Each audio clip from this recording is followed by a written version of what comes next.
A paz do Senhor, seja bem-vindo a mais uma aula aqui do EBD em Foco. Eu me chamo Herberson e nessa aula eu vou ministrar a lição número 7, que tem como título Não retribua pelos padrões humanos. Nós estamos estudando a revista CPAD do segundo trimestre do ano 2022, essa revista maravilhosa que vem falando sobre o Sermão do Monte, capítulos 5, 6 e 7 de Mateus. E agora na lição número 7 nós vamos comentar aí o capítulo 5, versículo 38 a 48.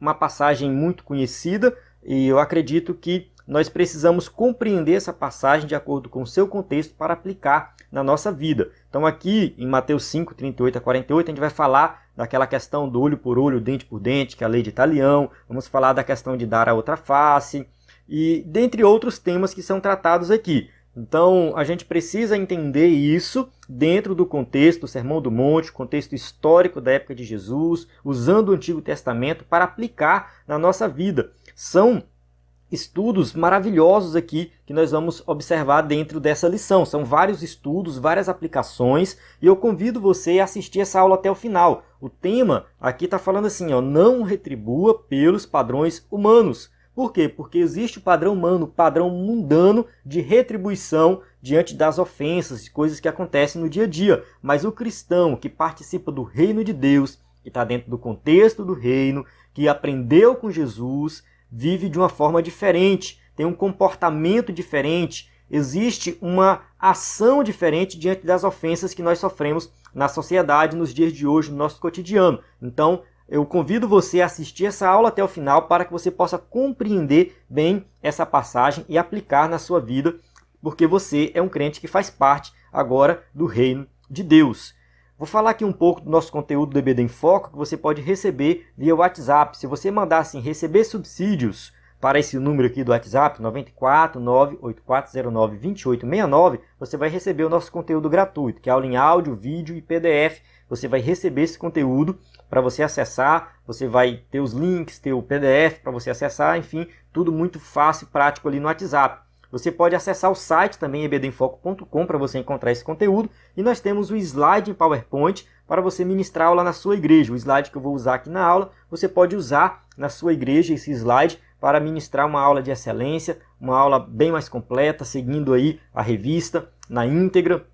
Então acesse ebdemfoco.com ou envie uma mensagem no nosso WhatsApp para tirar as dúvidas sobre o slide. Nós temos também, além do slide, quem é assinante, tem o slide e também tem os sermões, curso básico de teologia, cursos diversos. São vários conteúdos para você se capacitar e aprender mais da palavra de Deus e ministrar uma aula de excelência. Vamos para o textuário da lição, que diz assim: Não te vingarás, nem guardarás ira contra os filhos do teu povo, mas amarás o teu próximo como a ti mesmo. Eu sou o Senhor. Levítico 19, 18. Quando a gente vê essa passagem aqui de Levítico 19, 18, a gente começa a compreender algumas coisas de maneira mais profunda. Porque muitas pessoas pensam que a primeira pessoa que falou, o primeiro que falou sobre amar o próximo como a ti mesmo foi Jesus. Mas na verdade não foi, isso já estava na lei. Então a lei do Antigo Testamento já falava da questão do amor ao próximo. Isso já estava lá na lei de Deus.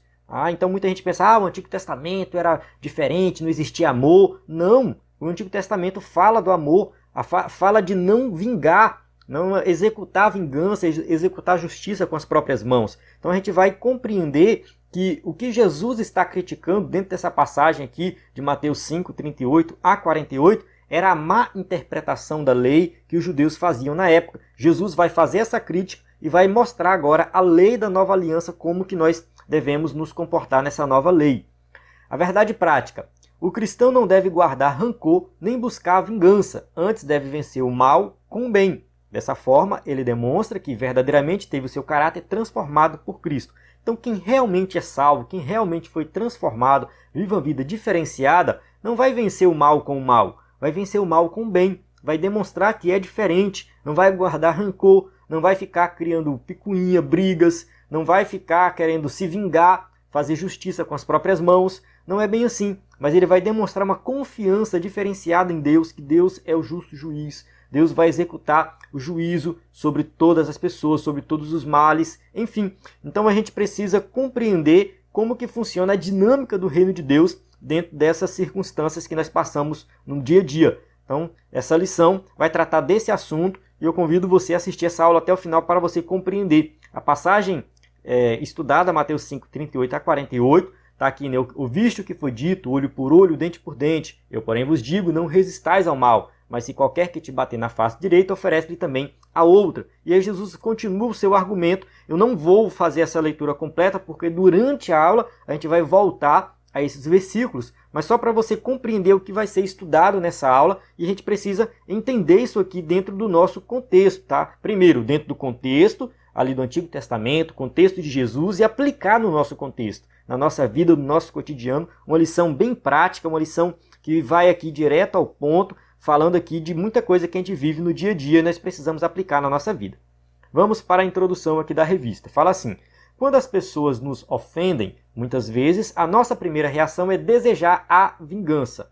Então, o desejo do coração humano pecaminoso é se vingar diante de uma ofensa. Mas Jesus, ao contrário, disse que devemos fazer o bem àqueles que nos ofendem. Ao invés de nos vingar, devemos amar e perdoar. Então, a ideia de quem participa do reino e segue os ensinamentos de Cristo é sempre fazer o bem, até mesmo quando nós sofremos ofensas, até mesmo quando nós somos maltratados, nós devemos fazer o bem, sempre ir pelo caminho do amor e do perdão. Isso não é uma coisa natural, é sobrenatural, ou seja, o homem natural, o ser humano contaminado pelo pecado, ele não consegue agir dessa forma. Somente quem é transformado pelo Espírito Santo, somente Deus pode nos dar força para que nós possamos amar como Ele ama. Então essa questão de você amar como Deus ama é possível dentro do contexto do reino de Deus, quem participa do reino, quem foi transformado pelo Espírito Santo. Tópico 1. A vingança não é natureza do reino. Então dentro do reino não existe essa de vingança. Vamos entender isso nesse tópico aqui. 1.1. A lei de Talião. A lei de Talião, olho por olho, dente por dente, pode ser definida como o castigo dado ao culpado, fazendo-o sofrer o mesmo mal ou dano que causou a vítima. Lá em Êxodo 21, 24, está lá olho por olho, dente por dente, mão por mão, pé por pé. Outras passagens ali do Antigo Testamento, do contexto da lei, vão falar dessa lei aqui também. Levítico 24, Deuteronômio 19, vai ter aí sobre a lei de Talião. Essa lei de Talião é também chamada de lei da retaliação.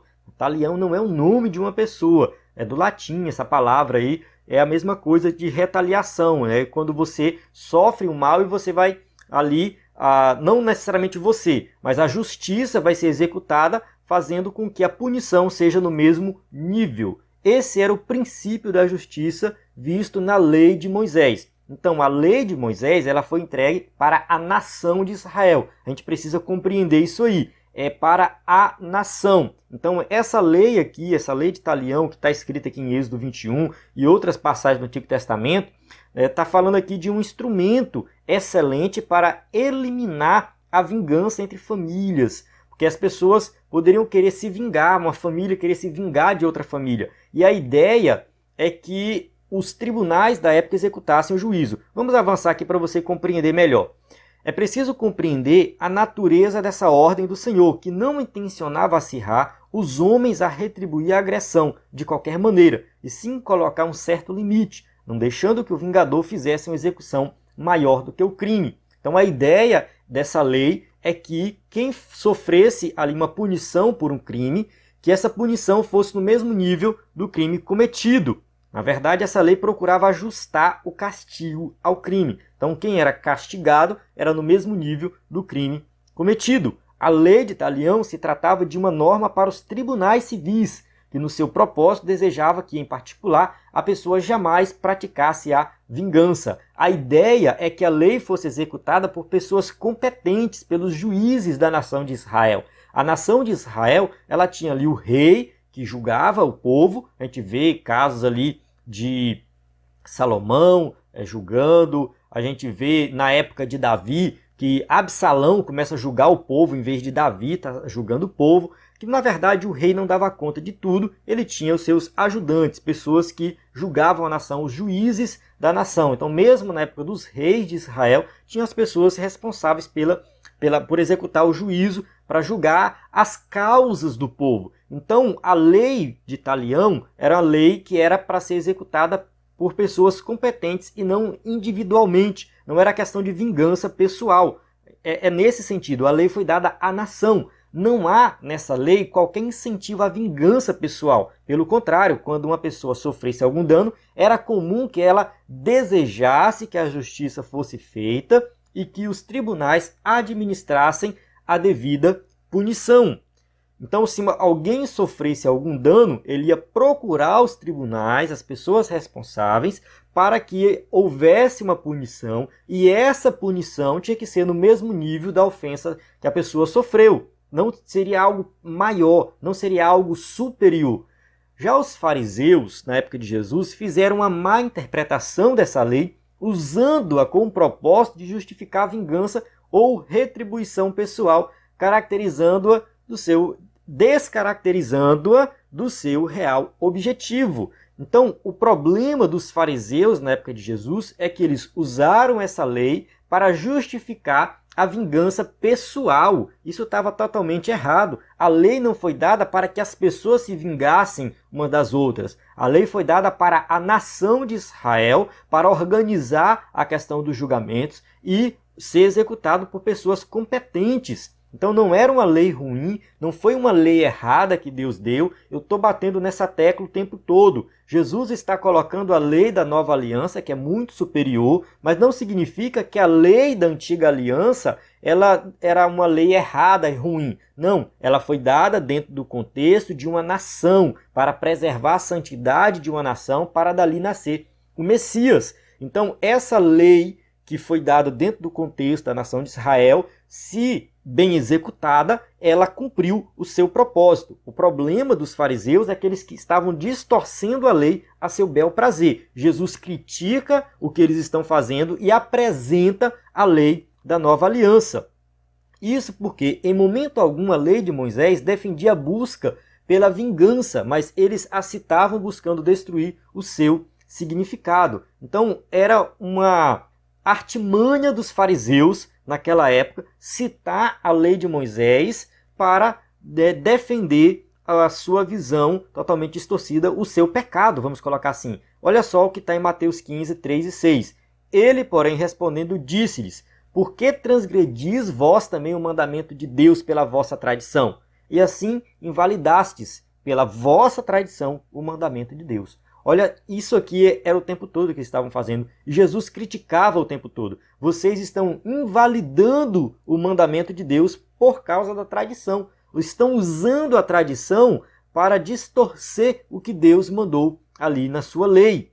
Era isso que eles estavam fazendo. E a Bíblia proíbe a vingança pessoal. Isso está claro em Levítico 19, 18. Não te vingarás, nem guardarás ira contra os filhos do teu povo, mas amarás o teu próximo como a ti mesmo. Eu sou o Senhor. Olha só, não somente essa passagem de Levítico, que está falando que não deve haver uma vingança pessoal, mas Provérbios 20, 22, 24, 29. Então tem várias passagens do Antigo Testamento que deixam bem claro que nós não devemos nos vingar. Olha só Davi, que sofreu perseguição por Saul. Muitas vezes Saul quase matou Davi. Davi teve a oportunidade de matar Saul e não fez isso. Davi não se vingou do que Saul fazia com ele. Então, a gente vê Davi como um exemplo nesse sentido. Claro, Davi errou várias vezes na sua vida, mas quando a gente vê esse contexto de Davi sendo perseguido por Saul, quantas vezes Davi teve a oportunidade de se vingar dessa perseguição e ele não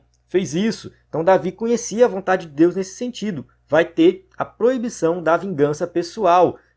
Isso não tem no Antigo Testamento nenhuma autorização para a vingança pessoal.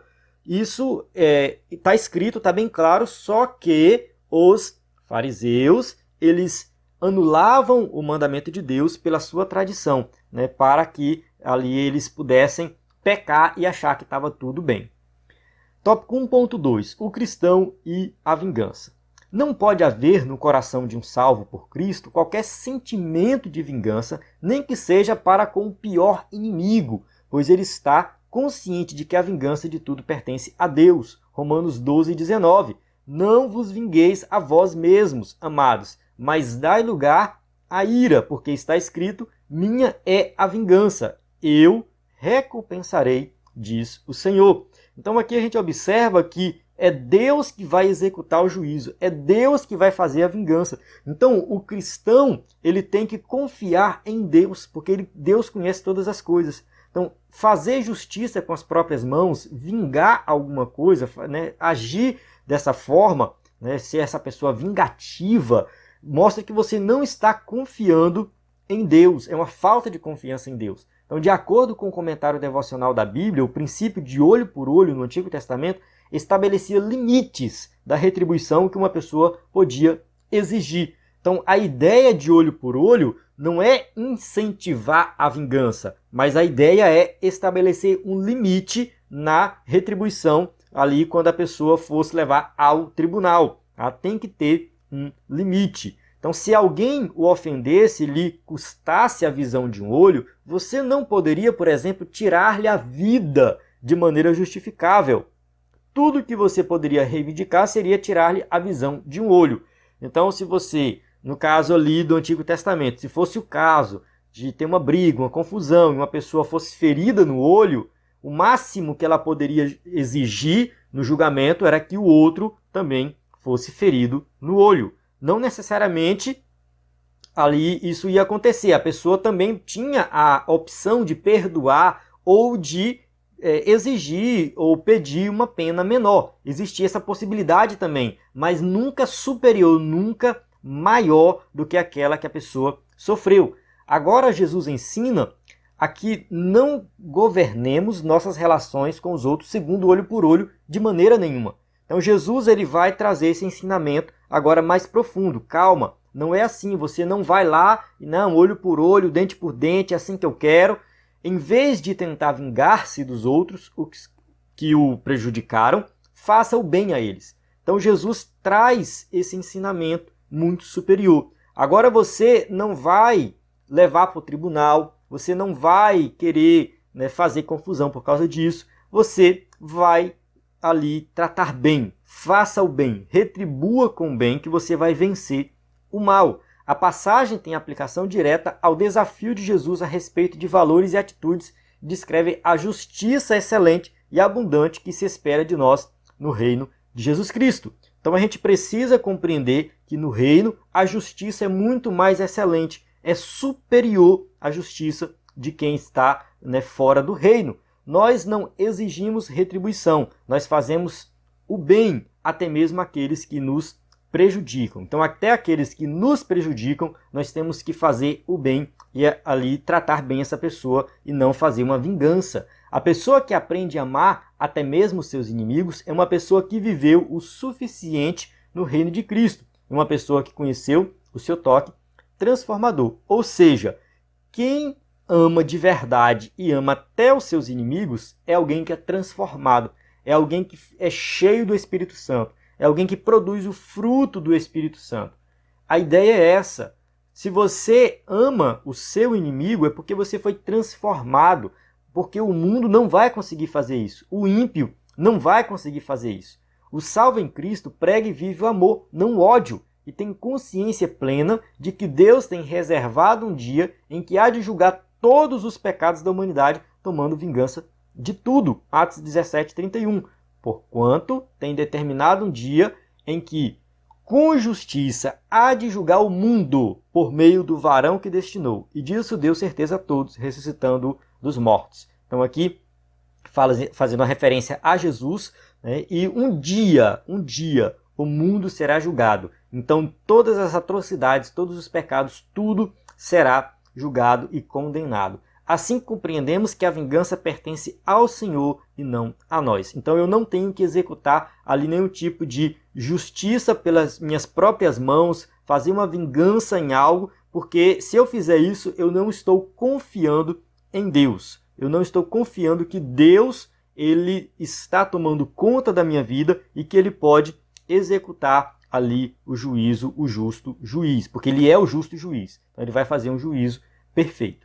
Agora a gente vai para o tópico 2, o amor é a expressão natural do reino. Para falar da lei do amor, desenvolvida por aqueles que fazem parte do reino, Jesus fez uso de 4 ilustrações que estão presentes na vida cotidiana para mostrar como se deve resistir ao mal. Então, se você ler a passagem de Mateus, ele vai ilustrar essa situação. Ele fala, ouviste que foi dito, olho por olho, dente por dente, versículo 38. E aí, versículo 39, 40, 41, 42, 43, você vai observar Jesus fazendo uma aplicação prática de como que você deve agir no dia a dia. Primeiro, 2.1 aí, virar a outra face. A primeira vai mostrar um insulto recebido por alguém que foi ferido na face. Essa é a primeira ilustração de Jesus. Ele fala assim, ó, eu porém vos digo que não resistais ao mal, mas se qualquer te bater na face direita, oferece-lhe também a outra face. Quando somos esbofeteados ou quando alguém atinge nossa honra, a primeira reação é agir com as mesmas armas do ofensor e às vezes até mesmo de maneira mais intensa. Essa é a tendência do ser humano pecador, do coração humano contaminado pelo pecado. Se você é esbofeteado, se você sofre alguma ofensa ou alguma agressão, você vai querer agredir de volta, você vai querer dar o retorno dessa agressão que você sofreu. Isso é o coração humano pecador.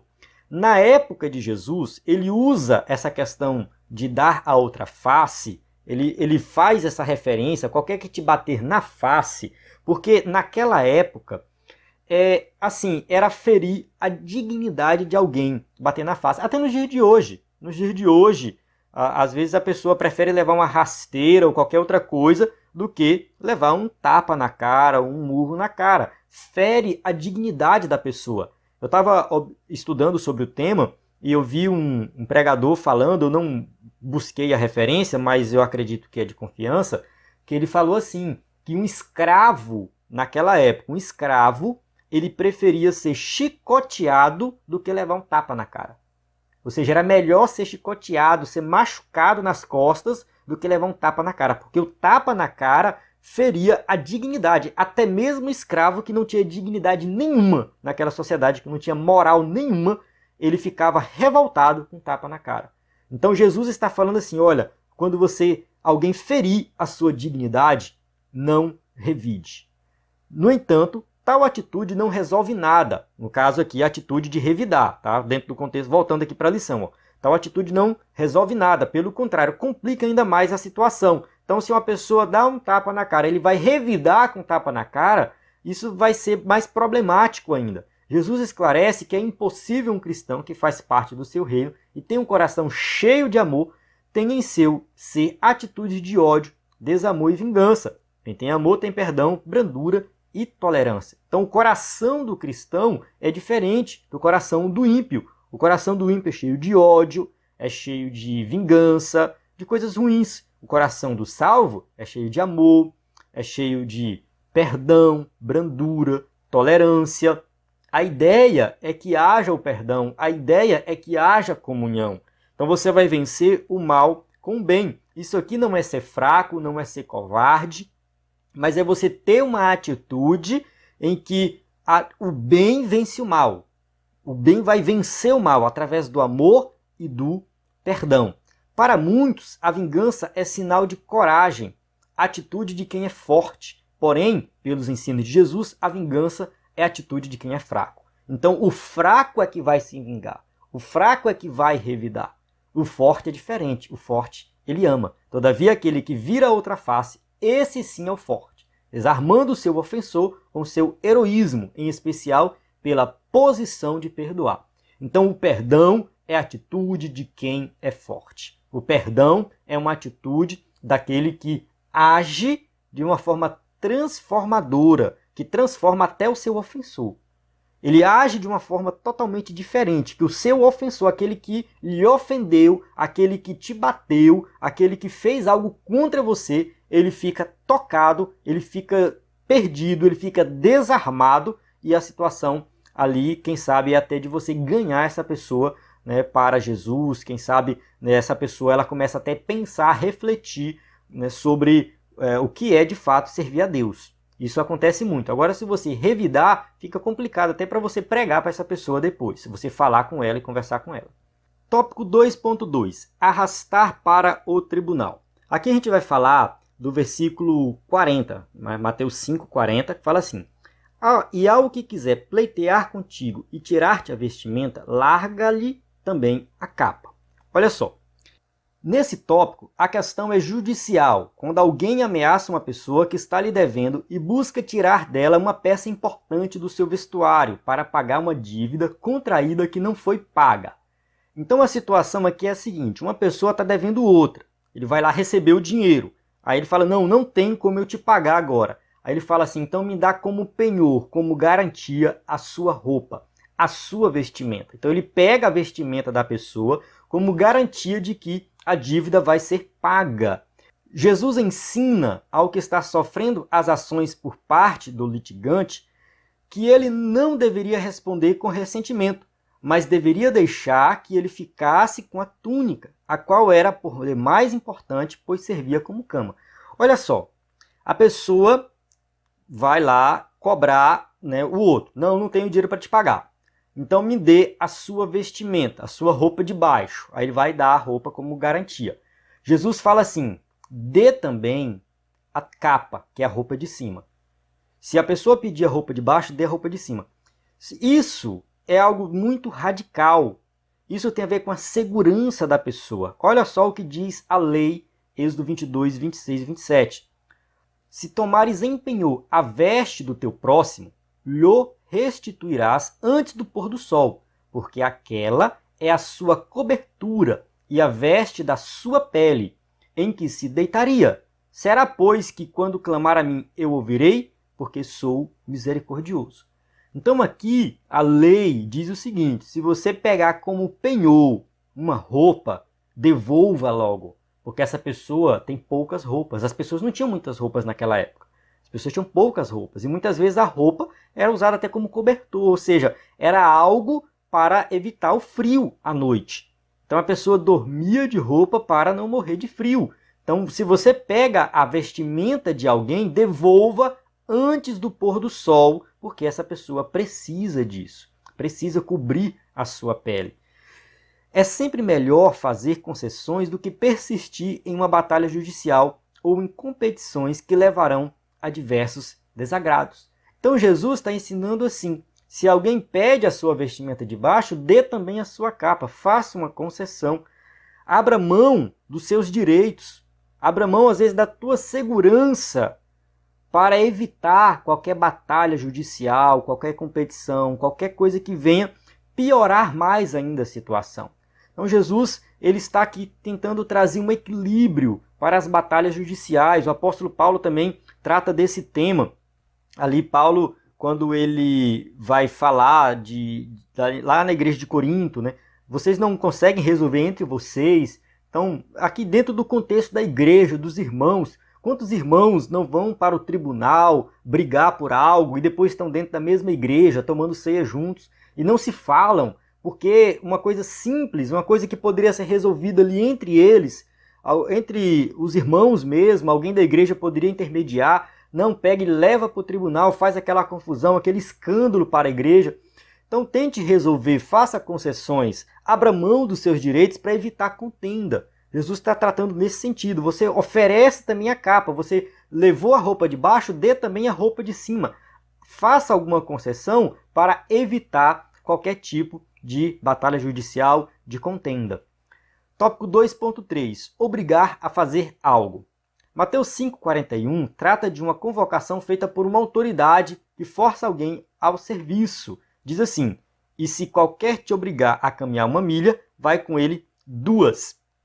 Isso aqui, a gente precisa entender o contexto do Império Romano na época.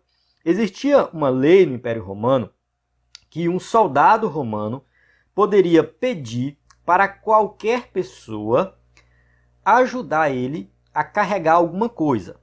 Qualquer pessoa. O soldado romano está passando ali e aí ele tem uma caixa para carregar, uma coisa pesada, ele pode chamar alguém na rua, qualquer pessoa, fala: ei, vem cá e carrega essa caixa para mim aqui por 1 milha, por exemplo. Carregue por 1 milha. E o soldado vai junto, o soldado vai de boa ali, mas aquela pessoa vai caminhando com ele. Não é só caminhar por caminhar, geralmente era caminhar carregando um peso. O soldado romano podia fazer isso e a pessoa era obrigada a fazer isso. Se ela não fizesse, ela estava quebrando a lei. e a pessoa caminhava 1 milha. O que Jesus fala? Vai com ele 2. Você caminha 1 milha, que ele te obrigou, e fala com ele, não, eu vou caminhar mais 1 para ti. Olha só o nível que é no reino de Deus. Aqui a gente tem, né, mais um princípio que é o da liberdade.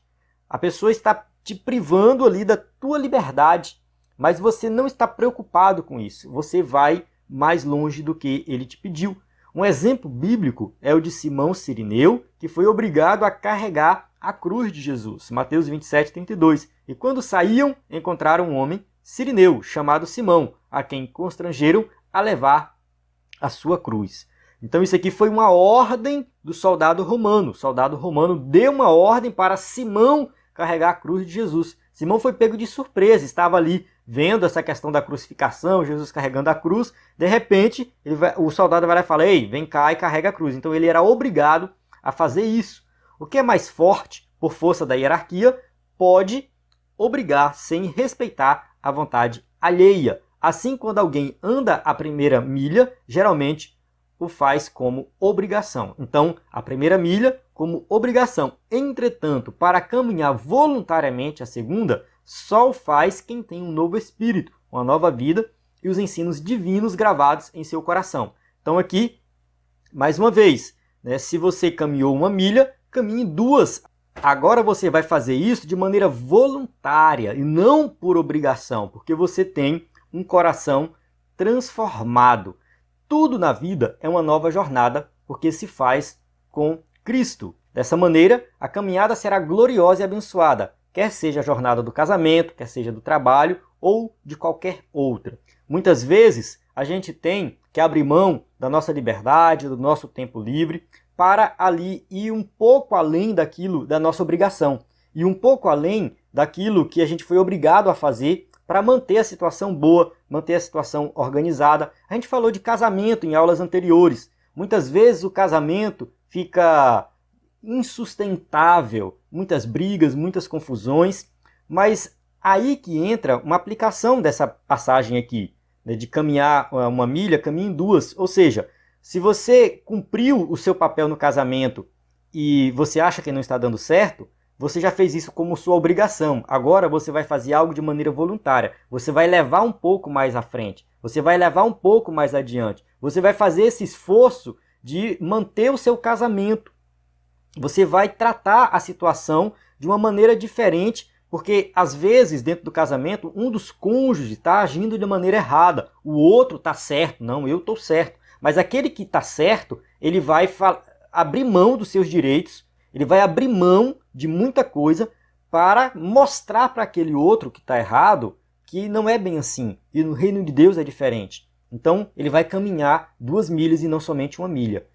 Então, sim, tem várias aplicações dessa questão da milha aqui. Nos dias de hoje, a gente não vai encontrar um soldado romano nos obrigando a caminhar 1 milha. Mas nós vamos encontrar situações em que nós vamos ter que abrir mão da nossa liberdade, do nosso tempo livre, às vezes no final de semana, para, né, tratar com uma situação ali com a pessoa, para que fique tudo bem, para que haja comunhão.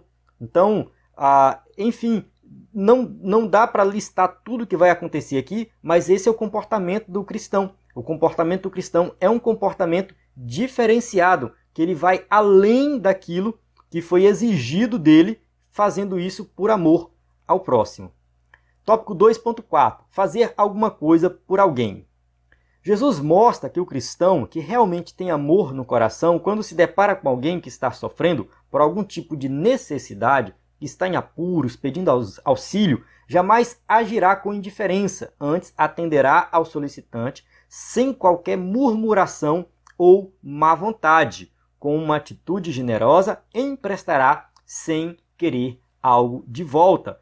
Foi o que Jesus falou aqui no versículo 42. Dá a quem te pedir e não desvies daquele que quiser que lhe emprestes. Nós temos que ser generosos. Nós temos que ajudar quem está precisando. Se a pessoa está te pedindo algo emprestado, você tem condição de emprestar, você tem condição de ajudar, vai lá e ajude. Vai lá e empreste. Talvez essa pessoa realmente está passando necessidade, precisando da sua ajuda. E muitas vezes você não precisa ficar assim, o que eu vou ganhar com isso? O que eu vou ter retorno? Qual o retorno que eu vou ter? Não se preocupe com o retorno, não se preocupe com o que você vai ganhar de volta, não se preocupe com nada disso. Simplesmente ajude a pessoa com um bom coração. Esse procedimento só acontece para quem realmente tem o amor de Jesus no coração. Por isso manifesta atos de bondade. Então quem é bom, que tem um coração bom, vai ajudar o necessitado, vai ajudar quem está precisando, vai emprestar para quem está precisando, isso de coração. Ao Senhor empresta o que se compadece do pobre, e ele lhe pagará o seu benefício. Provérbios 19:17. Então está bem claro aqui que se a gente empresta para quem está precisando, quem vai pagar para nós é o Senhor. Não precisa se preocupar, né, com o que a pessoa vai fazer. É claro, a pessoa que pegou emprestado, ela pode prometer pagar e ela deve pagar. Mas caso ela não pague, não se preocupe, você fez a sua boa ação, você fez a sua parte. Tópico 3. Buscando a perfeição de Cristo. 3.1. Uma justiça mais elevada. A exigência de Mateus 5, 43 a 48 revela uma justiça muito elevada, incompatível com a natureza humana caída.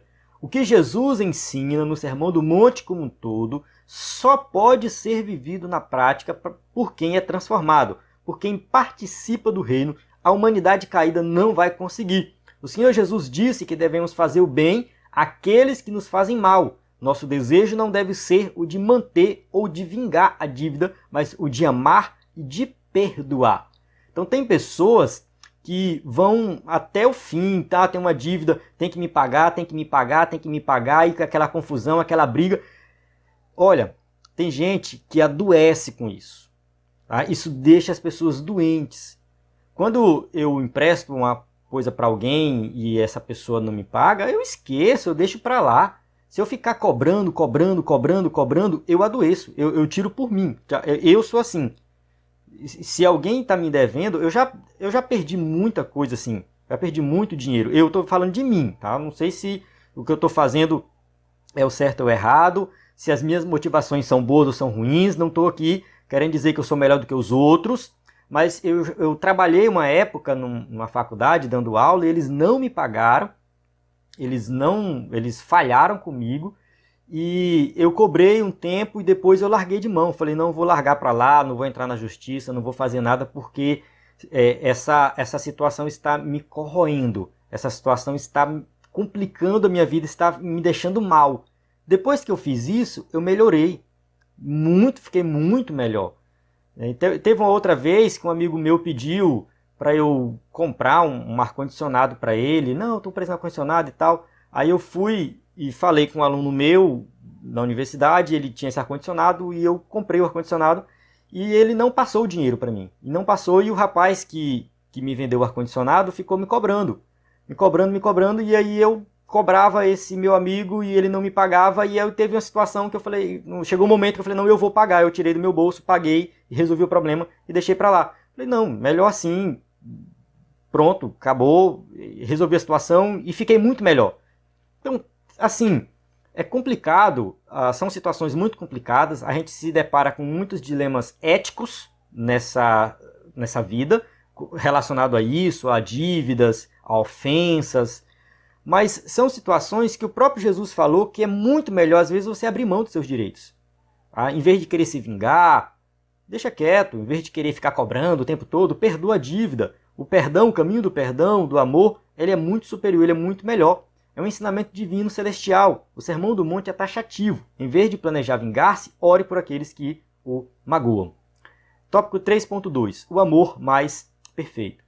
O verbo amar, que aparece em Mateus 5,43, amarás o teu próximo, do grego é agapau, ou ágape, né, da palavra ágape, aí as declinações do grego, né, a conjugação aí é agapau, fala de um amor que é muito superior, que sabe receber com alegria, acolher, amar eternamente. É um amor que está satisfeito, está contente com as coisas. Esse amor só está no crente, porque foi derramado por Deus no seu coração. Romanos 5,5. E a esperança não traz confusão, porquanto o amor de Deus está derramado em nosso coração pelo Espírito Santo que nos foi dado. Então, o amor de Deus foi derramado no nosso coração. Não foi qualquer amor, foi o amor de Deus. Esse amor que foi dado por nós, pelo Espírito Santo, esse é o amor que o cristão deve viver na prática, no dia a dia. Não é o amor qualquer, é um amor que não se importa com as coisas, que não quer retorno, que simplesmente quer amar e ajudar. Enquanto a adição feita pelos mestres judeus desviava da real lei do amor, Jesus falou do amor ágape, o qual é inteligente, compreende as dificuldades e se esforça para libertar o inimigo do seu ódio. Vou voltar aqui só para você entender que ele coloca assim: amarás o teu próximo e aborrecerás o teu inimigo. Esse aborrecerás o teu inimigo não tem no Antigo Testamento, não tem na lei. Isso era a tradição dos judeus, tá? Essa tradição. Eles que fizeram esse acréscimo. Por isso que aqui está escrito assim, ó, enquanto a adição feita pelos mestres judeus. A adição é aquela partezinha lá, né, odiar o seu inimigo. E desviava o real propósito da lei do amor. Então Jesus coloca o amor ágape, que não está preocupado em amar somente o próximo, o amigo, o parente, o irmão, o pai, a mãe. Não, mas amar até o inimigo, até aquele que te ofende. Esse amor pode ser visto na grandiosa atitude de Deus para com todos os pecadores. Então esse amor que Deus teve para com a humanidade, João 3,16, deixa bem claro isso, esse é o amor ágape. E é o amor também que tem que estar em nossos corações. Nós temos que amar de maneira incondicional. É um amor diferenciado, um amor superior, um amor que só tem ele, que é transformado pelo Espírito Santo. Tópico 3.3. Perfeitos como o Pai. Parece inatingível o que Jesus elucidou. Sede vós, pois, perfeitos, como é perfeito o vosso Pai que está nos céus. Será que temos realmente a perfeição plena e divina? Pelos versículos 45 e 46, podemos notar que é possível ser perfeito como o Pai. Preste atenção, a perfeição que Jesus está falando aqui não é a perfeição de você nunca, jamais pecar, você ser um Deus. Não está falando disso. Nessa perfeição de você chegar ao mesmo nível que Deus. Aqui está dentro do contexto do amor. É possível sim você ser perfeito amando como Deus ama. Quando Paulo escreve lá em Efésios capítulo 5, dando orientações ali da família, do marido amar a esposa, ele fala assim: vós marido, amai vossas esposas como Cristo amou a igreja. Como foi que Cristo amou a igreja? Dando a vida por ela. Então, Paulo está falando de algo que é possível. Ou seja, é possível o ser humano amar a ponto de dar vida pelo outro. Isso é possível. E muitas pessoas já fizeram isso na prática, a gente sabe disso. Então, é esse nível aqui que Paulo está falando, que Jesus está falando, de nós sermos perfeitos como é o Pai Celestial. No amor, perfeito no amor. Se você começar a trabalhar isso na sua vida, que é o que Jesus falou para nós sermos perfeitos, então nós vamos ser, mas dentro desse contexto aqui do amor. Não entenda aqui que você vai ser, né, igual a Deus em todos os aspectos, onipotente, onipresente, nada disso. É dentro do contexto do Sermão do Monte. Jesus está falando de algo que é possível nós aplicarmos na nossa vida. Pela expressão sede perfeitos, o que entende é que Jesus a limitou dentro do próprio contexto em relação ao amor. O amor de Deus é completo. Olha só, né, eu adiantei, mas já está escrito aqui na revista. Ele não exclui nenhum grupo, todos são objetos do seu amor. Então, se você quer ser perfeito, como o Pai Celestial é perfeito, ame a todos. Não exclua ninguém. Se você ama um grupo e não ama o outro, tem problema aí. Principalmente na época que vivemos hoje, polarização política, muitas pessoas brigando e tal por causa de político. Cuidado com isso. O cristão ele não tem que entrar nessa vibe do mundo aí não. Isso é coisa do mundo. Ah, eu amo aqui quem vota no candidato tal, mas quem vota no outro candidato lá eu odeio, tenho raiva. Cuidado com isso. Isso não é do cristão. Ele não pode fazer acepção de pessoas. Ele tem que amar todos. Todos têm que ser objetos do seu amor. O cristão jamais pode amar uns e aborrecer outros, pois se evidenciar bondade apenas para com seus amigos, nada mudará e procederá como os publicanos, ou seja, aqueles que são ímpios, perversos, eles já fazem isso. Eles já amam quem é do seu grupinho, eles já amam quem é da sua família, já amam os seus inimigos. Você não está fazendo nada de diferente. No caso aqui, os publicanos eram desprezados, cobradores de impostos, considerados como estando em uma posição do mais baixo nível de iniquidade. Então, o cobrador de imposto era assim.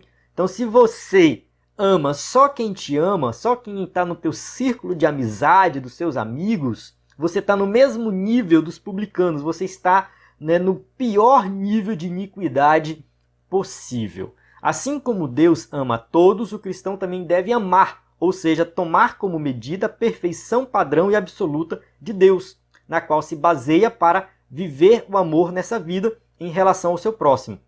Então nós temos que tomar como padrão o amor perfeito de Deus e aplicar na nossa vida em relação ao próximo. 1 João 4, 12 e 13. Ninguém jamais viu a Deus. Se nós amamos uns aos outros, Deus está em nós, e em nós é perfeito o seu amor. Nisto conhecemos que estamos nele e ele em nós, pois que nos deu do seu Espírito. Então, como que nós sabemos que temos a salvação, que estamos em Deus e Deus está em nós? Quando nós amamos, de fato, uns aos outros. Buscar a perfeição, conforme ensina as Escrituras, é buscar uma vida mais parecida com Jesus Cristo. Então, buscar se parecer mais com Jesus, ter o comportamento de Jesus, as atitudes de Jesus, em que a natureza humana é mortificada, nosso interior é fortalecido e assim podemos viver sem as amarras da prisão das obras da carne. Então, nós somos livres em Cristo, estamos libertos de todo o pecado e agora sim nós estamos fortalecidos em Cristo Jesus, cheios do Espírito Santo, e nós podemos sim, né, mortificar ali a natureza humana e deixar que o Espírito Santo comanda a nossa vida e nós vamos nos tornar mais parecidos com Cristo. Em Cristo podemos dizer sim para o fruto do Espírito. Inicia com o amor e não para as obras da carne. No poder do Espírito Santo podemos atravessar a barreira da carne. Então nós só vamos dizer sim para o fruto do Espírito e não para as obras da carne se nós estivermos realmente cheios do Espírito Santo. Chegamos na conclusão da aula que diz assim: aprendemos com essa passagem bíblica que Jesus nos chama para viver nesse mundo como seus discípulos, em um novo estilo de vida, como também novos recursos espirituais para vencer qualquer inimigo pessoal. A base firme para tudo isso é o amor, pois somente através dele é que se pode expulsar o ódio e qualquer ação belicosa, ou seja, de poder bélico, né? Tudo que vem para o lado da briga. Os que vivem esse amor na vida prática estão se assemelhando ao verdadeiro caráter de Deus. A nova aliança proporcionou para nós um estilo de vida diferente e nos fornece também tudo o que precisamos para ter esse estilo de vida. O Sermão do Monte pode parecer algo muito superior, muito avançado. Meu Deus, eu não consigo isso. Mas quem tem a nova vida em Cristo, quem é transformado por Cristo, esse sim tem a capacidade de seguir o que está no Sermão do Monte. A gente tem que ver o Sermão do Monte como algo que nós temos que aplicar na nossa vida. É algo que é possível ser aplicado. Então, tudo que nós estudamos aqui nessa lição, que nós possamos colocar em prática no nosso dia a dia, no nosso cotidiano. Amém? Então, vou encerrar aqui. Se você chegou até o final, muito obrigado. Ainda vai ter o vídeo de destaque, que a gente vai tratar de outros temas, outras questões dentro aqui do contexto. Qualquer dúvida, deixe no seu comentário aí, que a gente vai aí respondendo, manda mensagem no WhatsApp. Estamos à sua disposição para ajudar no que for necessário. Aqui estão as perguntas para quem vai usar o slide aí na igreja.